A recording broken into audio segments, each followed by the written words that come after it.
Welcome back to Academia Biology and it's me Sachin Antil. So guys, we were doing the chapter body fluids and circulation, in which we are just left with the last part of your chapter, that is disorders of circulatory system. तो आज disorders के साथ ही हम इस chapter को finish करने वाले हैं. So time waste ना करते हुए शुरू करते हैं disorders से. तो जो आपका सबसे first disorder है, it is related to your heart rate.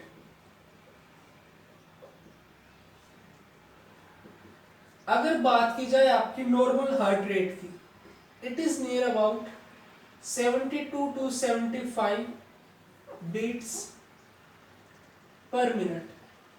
यह है आपकी नॉर्मल हार्ट रेट. देन अगर इस नॉर्मल हार्ट रेट में किसी तरह की फ्लक्चुएशन आ जाए, fluctuation the heart rate can be decrease और इट कैन बी इंक्रीज. तो अगर आपकी हार्ट रेट है जो वो इंक्रीज कर जाए more than 100 beats per minute, अगर 100 बीट पर मिनट से ज्यादा वो अगर इंक्रीज कर जाए तो उस कंडीशन को हम बोलते हैं tachycardia. Tachycardia that is simply means increased heart rate. increased heart rate. Then इसी का जो अपोजिट है, अगर आपकी हार्ट रेट फॉल कर जाए यानी कि कम हो जाए, less than 50 beats per minute, यानी कि आपकी नॉर्मल से 70 से कम हो जाए, 50 तक या उससे नीचे चली जाए, तो उस कंडीशन को हम बोलेंगे bradycardia. This is your bradycardia. That simply means decreased heart rate. decreased heart rate. फिर इसी के साथ जो आपका सेकंड डिसऑर्डर आता है वो है आपका ब्लड प्रेशर से रिलेटेड. ब्लड प्रेशर, देखो ब्लड प्रेशर जिसको हम नॉर्मल आम बोलचाल की भाषा में बोलते हैं बीपी. तो देखो अगर आपका ब्लड प्रेशर को देखें, जो नॉर्मल बीपी होता है वो होता है आपका 120/80 mmHg, जिसमें आपका 120 वो आपका हाईएस्ट आपका प्रेशर होता है, जो 80 है वो आपका लोएस्ट प्रेशर होता है. 120 is your systolic pressure and 80 is your lowest diastolic pressure. तो नॉर्मल तो आपका ब्लड प्रेशर ये होता है. फिर इसमें भी हार्ट रेट की तरह दो कंडीशन आती है. जो आपका बीपी है, अगर उसमें मान लीजिए जो आपका सिस्टोलिक प्रेशर है it increase near about 140 and the diastolic pressure become 190 mmHg. तो अगर आपका बीपी 140/90 mmHg भी हो जाता है, यानी कि इसमें कुछ इंक्रीज हो जाता है, तो इस कंडीशन को हम बोलते हैं हाइपरटेंशन. हाइपरटेंशन या फिर नॉर्मली जिसको हम बोल देते हैं इंक्रीज्ड बीपी. Increased BP.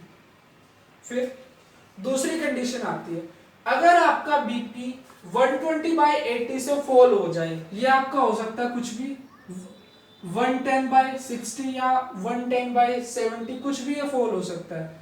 अगर इतना आपका बीपी में रिडक्शन आ जाए तो उस कंडीशन को हम बोलते हैं हाइपोटेंशन. हाइपोटेंशन यानी कि जिसको सिंपली हम बोलते हैं डिक्रीज्ड बीपी. तो ये हो गया आपका हार्ट रेट और आपका बीपी को लेके. फिर इसके बाद जो डायरेक्टली आपकी डिसऑर्डर्स आते हैं आपके हार्ट से रिलेटेड. तो देखो सबसे पहले आता है आपका, this is our third disorder, heart failure.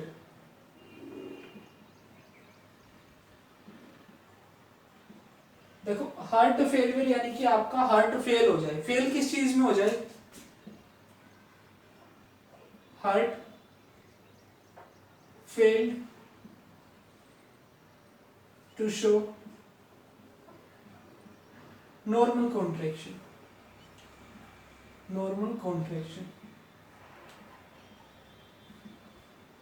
यानी कि जो आपके हार्ट है उनमें जो वेंट्रिकल्स होते हैं हार्ट के, अगर वो नॉर्मली आपके कॉन्ट्रैक्ट करना बंद कर दे तो उस कंडीशन को हम बोलते हैं हार्ट फेलियर।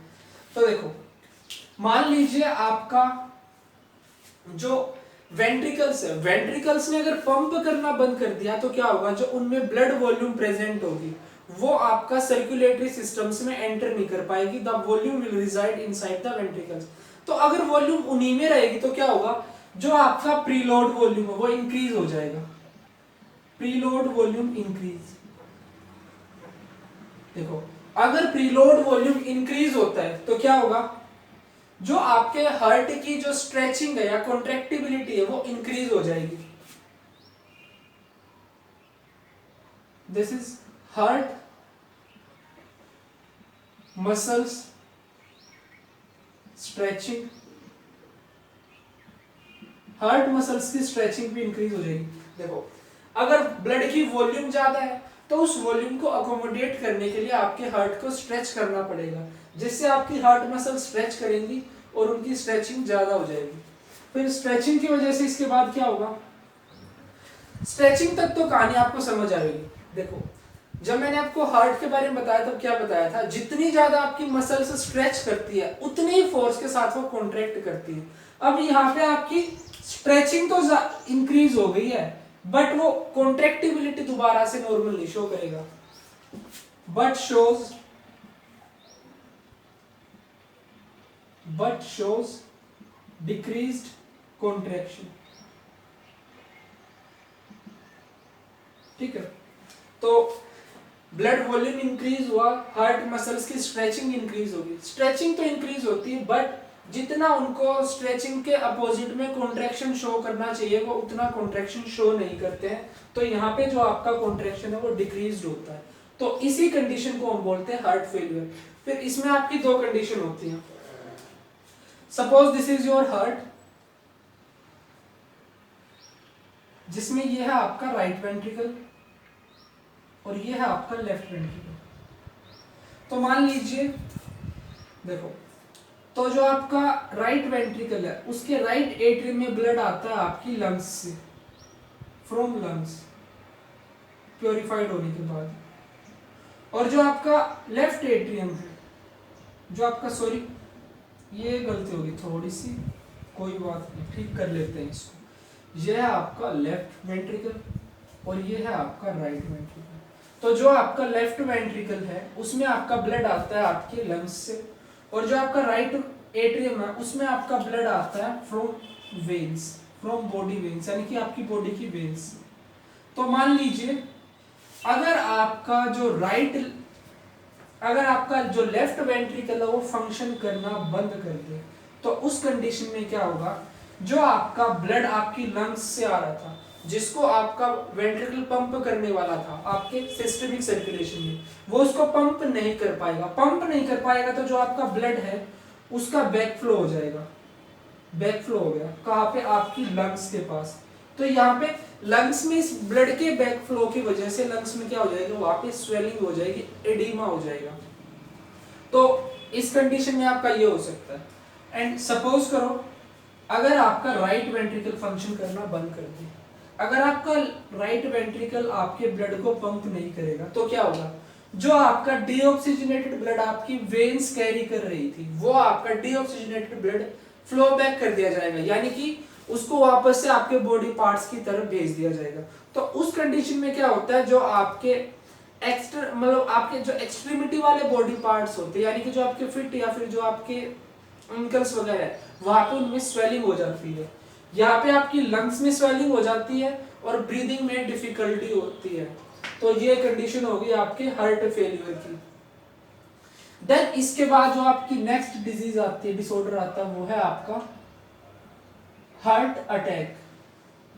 हार्ट अटैक क्या होता है, काफी कॉमन है। अगर इसको हम सही मायने में देखें तो इसका जो एक्चुअल नाम होता है वो होता है मायोकार्डियल इन्फेक्शन। Myocardial infection. तो इस कंडीशन में क्या होता है, जो आपका हार्ट होता है उसको भी ब्लड की सप्लाई चाहिए होती है अपनी फंक्शनिंग को कैरी आउट करने के लिए। तो जो ब्लड को जो आपके हार्ट को ब्लड सप्लाई करती है उन आर्टरीज को हम बोलते हैं कोरोनरी आर्टरीज। तो हार्ट अटैक के कंडीशन में क्या होता है, कोरोनरी आर्टरीज में ब्लड की सप्लाई ऑब्स्ट्रक्ट हो जाती है। तो हार्ट अटैक में क्या होगा, obstruction of blood flow to coronary arteries, coronary arteries, यानी कि जो आपकी कोरोनरी आर्टरीज होगी उनमें आपका जो ब्लड होगा उस वो पहुंच नहीं पाएगा। अगर आपके हार्ट के पास आपका ब्लड नहीं पहुंचेगा, ऑक्सीजन भी नहीं पहुंचेगी, जिसकी वजह से क्या होगा, वहां पे होगा इन्फ्रेक्शन। ब्लड ना पहुंचने की वजह से वहां पे इन्फ्रेक्शन होगा। इन्फ्रेक्शन यानी कि death of tissues, death of tissues. आपके जो हार्ट के टिश्यूज है वो मरना शुरू कर देंगे धीरे धीरे करके। इस कंडीशन को हम बोलते हैं इन्फ्रेक्शन। यहां तक आपको कहानी समझ आएगी। फिर देखो, जो ये आपका ऑब्स्ट्रक्शन है यानी कि जो रुकावट है, यह आपका किस वजह से हो सकता है, the obstruction can be because of clot. ये ऑब्स्ट्रक्शन यानी कि जो रुकावट है वो आपकी किसी क्लोट की वजह से हो सकती है। तो उस कंडीशन में हम क्या यूज करते हैं, वी यूज, इन क्लोट्स को ट्रीट करने के लिए हम यूज करते हैं एंटीकोएगुलेंट्स। मैंने आपको पहले भी बताया, एंटीकोएगुलेंट्स वो आपके वो सब्सटेंस होते हैं जो आपके ब्लड के क्लोट फॉर्मेशन को रोकते हैं, या फिर जिसको हम बोल सकते हैं उसको डिसॉल्व करते हैं। तो इसमें एंटीकोएगुलेंट जो नॉर्मली हार्ट अटैक की कंडीशन में नॉर्मली जो एंटीकोएगुलेंट्स आपके दिए जाते हैं वो है आपका स्ट्रेप्टोकाइनेज और आपका heparin. Streptokinase plus heparin injection, heparin injection. तो इस कंडीशन में आपका अगर क्लॉट फॉर्मेशन हो जाए तो उन क्लॉट्स को डिसॉल्व करने के लिए आपके एंटीकोगुलेंट्स यूज किए जाते हैं, injection of streptokinase plus heparin. तो इस तरह से उन क्लॉट को ट्रीट किया जाता है। अब कंडीशन क्या हो सकती है, किसी तरह से अगर ये क्लॉट आपका डिसॉल्व ना हो पाए तो उस कंडीशन में क्या करते हैं, तो वो करते हैं CABG, that is coronary artery bypass graft, coronary artery bypass graft. तो ये क्या होता है, मान लीजिए ये आपकी कोई कोरोनरी आर्टरी है और ये उसमें इस तरह से आपका क्लॉट फॉर्मेशन हो गया एंड जो इसमें ब्लड सप्लाई थी वो ऑब्स्ट्रक्ट हो गई, आगे आपका ब्लड नहीं जा सकता। तो इस कंडीशन में क्या करेंगे, तो इस कंडीशन में क्या किया जाता है, जो पेशेंट होता है पेशेंट की बॉडी से ही ब्लड वेसल्स को निकाल लिया जाता है कट आउट करके, और उनको क्लोट से पहले और क्लोट के बाद इस तरह से जोड़ दिया जाता है कि वो उस क्लोट को बाईपास कर सके। तो नॉर्मली देखो, जो आपका ब्लड यहां से जाने वाला था आपकी ब्लड वेसल में, अब वो क्या करेगा, इस रास्ते को छोड़ के आपका यहां से बाईपास कर जाएगा, यानी कि इस क्लोट को स्किप कर देगा। तो पहले के टाइम पे तो क्या होता था कि जो आपका लेग होता है, लेग में एक प्रोमिनेंट वेन होती है, उस वेन को कट आउट करके यहाँ पे आपका बाईपास सर्जरी में यूज किया जाता था। बट उससे भी काफी प्रॉब्लम आती थी। कंडीशन क्या हो जाती थी कि एक तो आपका लेग में ऑपरेशन करना पड़ेगा, दूसरा आपका हार्ट का ऑपरेशन होना ही है। तो दो ऑपरेशंस को स्किप करने के लिए अब आज के टाइम में क्या यूज किया जाता है, जो मेल्स में और जो फीमेल्स में, जो आपके मान लीजिए जो आपके बूढ़े मेल और फीमेल होते हैं, तो उनकी कंडीशन में जो आपके मेमोरी ग्लैंड्स होते हैं वो नॉन फंक्शनल होते हैं, उनकी इतनी जरूरत नहीं होती। तो उस कंडीशन में मेमोरी ग्लैंड से ब्लड वेसल्स को कट आउट करके यहाँ पे यूज किया जाता है। तो ये क्या हमने कर दिया, यहाँ पे बाईपास कर दिया इसको। तो ये आपका बाईपास सर्जरी में किया जाता है। तो ये आपका हार्ट अटैक हो गया। देन इसके बाद आता है आपका cardiac arrest. Fifth disease is cardiac arrest.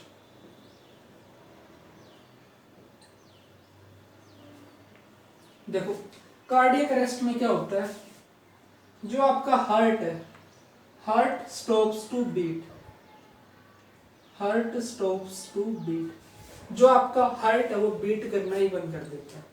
तो अब जो है आपको हार्ट की जो है कंडीशंस देखिए, हार्ट फेलियर, हार्ट अटैक या कार्डियक अरेस्ट, तो इनको देख के आपको एक चीज समझ आ रही होगी। देखो अगर एक कंडीशन है तो उस एक कंडीशन की वजह से दूसरी कंडीशन का भी जनरेशन हो सकता है, यानी कि जो आपकी हार्ट डिजीज होती है सारी एक दूसरे से इंटरलिंक्ड होती है। तो अगर यहाँ पे ब्लड सप्लाई बंद हुई तो देखो यहाँ पे क्या हुआ, जो आपकी टिश्यूज है, टिश्यूज ने डेड होना शुरू हो गई, वहां पे टिश्यूज का इन्फेक्शन शुरू हो गया। तो इन्फेक्शन से क्या हो सकता है, मान लीजिए अगर आपके नोडल टिश्यूज भी डेड होना शुरू हो जाए तो उससे क्या होगा, आपका हार्ट कार्डियक अरेस्ट की कंडीशन में भी जा सकता है, क्योंकि अगर आपके नोडल टिश्यूज नहीं मतलब डेड हो गए तो क्या होगा, जो इंपल्स जनरेशन है वो बंद हो जाएगा, तो आपका जो हार्ट है वो बीट करना बंद हो जाएगा। तो इससे क्या हो सकता है, हार्ट अटैक से आपका कार्डियक अरेस्ट भी हो सकता है, या फिर इन डिजीज इन इस फिजियोलॉजिकल कंडीशन से आपका हार्ट अटैक भी हो सकता है, फिर कार्डियक अरेस्ट भी हो सकता है। तो कहने का साफ साफ मतलब क्या है कि जो आपकी हार्ट की जो कंडीशंस या जो डिजीज है सारी इंटरलिंक्ड होती है। तो फिर यहीं पे जो नेक्स्ट चीज आती है वो आपकी 60s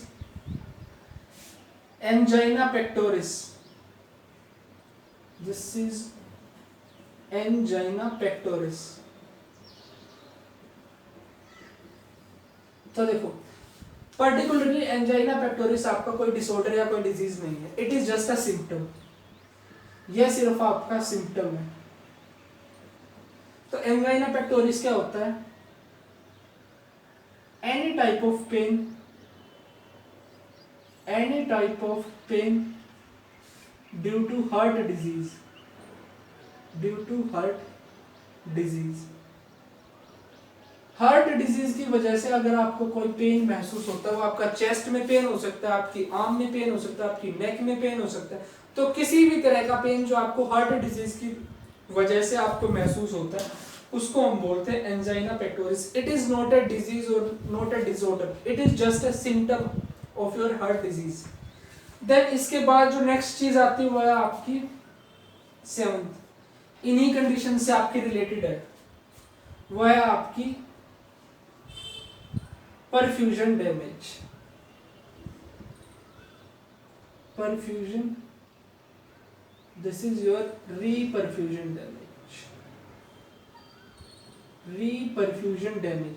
वैसे तो रीपरफ्यूजन डैमेज को एक बार हम पहले भी चैप्टर के बीच में डिस्कस कर चुके हैं, इसको एक दूसरा नाम भी दिया जाता है ऑक्सीजन डैमेज।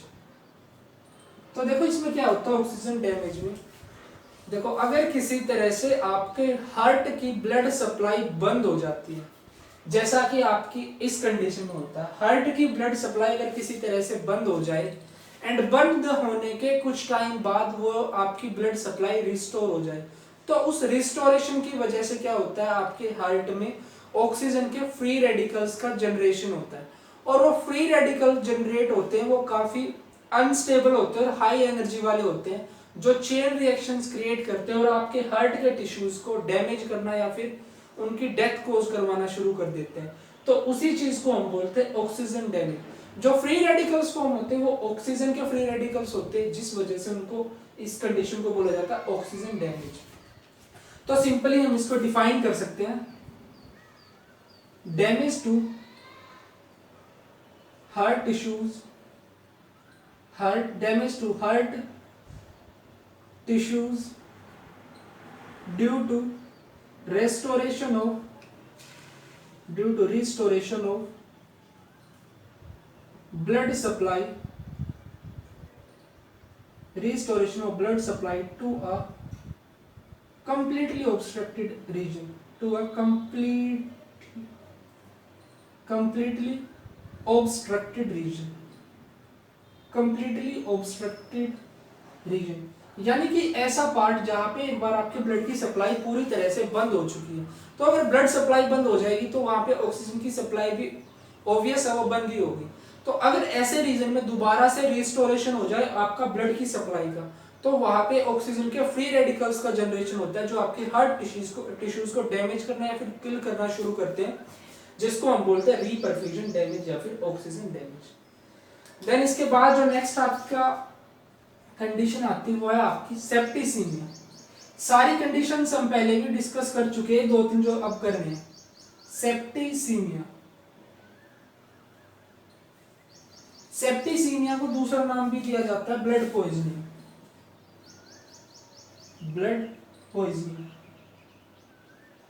तो सेप्टिसीमिया में क्या होता है, देखो जो आपका ब्लड होता है अगर उसमें टॉक्सिन्स या फिर पैथोजेंस काफी ज्यादा नंबर में प्रेजेंट हो तो वो उस ब्लड को पॉइजनस बना देते हैं, जिस कंडीशन को हम बोलते हैं सेप्टिसीमिया या फिर ब्लड पॉइजनिंग। तो सेप्टिसीमिया में क्या होता है, presence of toxins and pathogens in blood तो ये हो जाता है आपका सेप्टिसीमिया। फिर बाकी यहाँ करते हैं आपका द नेक्स्ट इज नाइन्थ है आपकी atherosclerosis.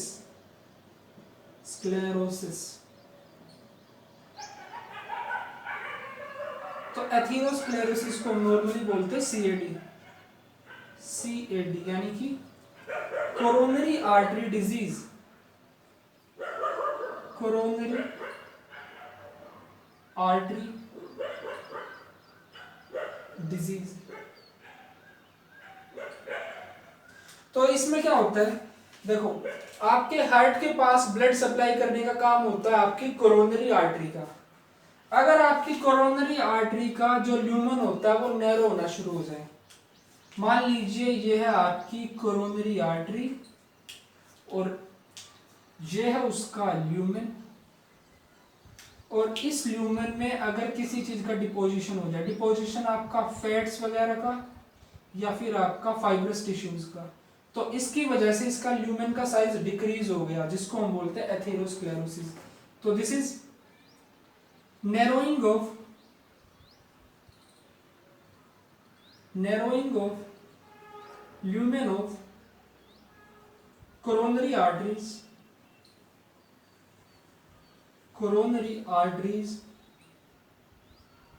due to deposition of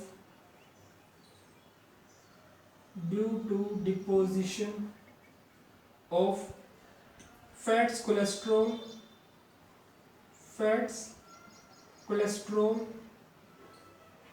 fibrous tissues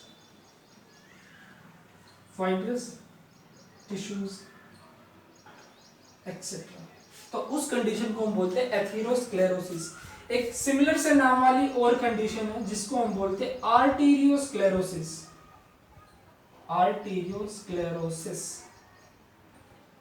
तो आर्टेरियोस्क्लेरोसिस में क्या होता है, सपोज ये है आपकी कोई ब्लड वेसल, ये उसका ल्यूमन, ये आपकी ब्लड वेसल की वॉल्व हो गई। तो अगर आपकी वॉल्व में किसी चीज का डिपोजिशन हो जाए और उस डिपोजिशन की वजह से जो आपकी ब्लड वेसल की वॉल्व है वो हार्ड होना शुरू हो जाएगी,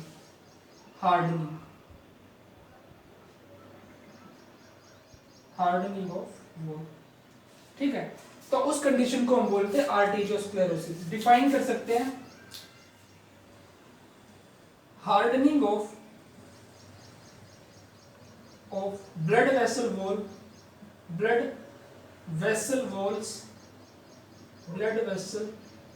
वॉल्स ड्यू टू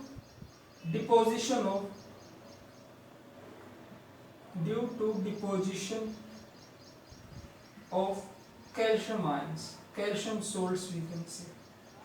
तो उस कंडीशन को बोलते हैं आर्टेरियोस्क्लेरोसिस। तो इसी के साथ हम इस चैप्टर को फिनिश करते हैं। जो भी आपके इंपॉर्टेंट डिसऑर्डर्स थे रिगार्डिंग योर सर्कुलेटरी सिस्टम वो हम सब कवर कर चुके हैं। अगर आपको इस चैप्टर के रिगार्डिंग अभी भी कोई डाउट है, चाहे वो प्रीवियस वाले आपके टॉपिक्स या फिर जो आज वाला है डिसऑर्डर से रिगार्डिंग, तो आप मुझे कमेंट सेक्शन में पूछ सकते हैं। जो भी मेरे पास उस चीज का बेस्ट सॉल्यूशन होगा I will provide you. So guys, thank you for watching me carefully and stay tuned for the next one.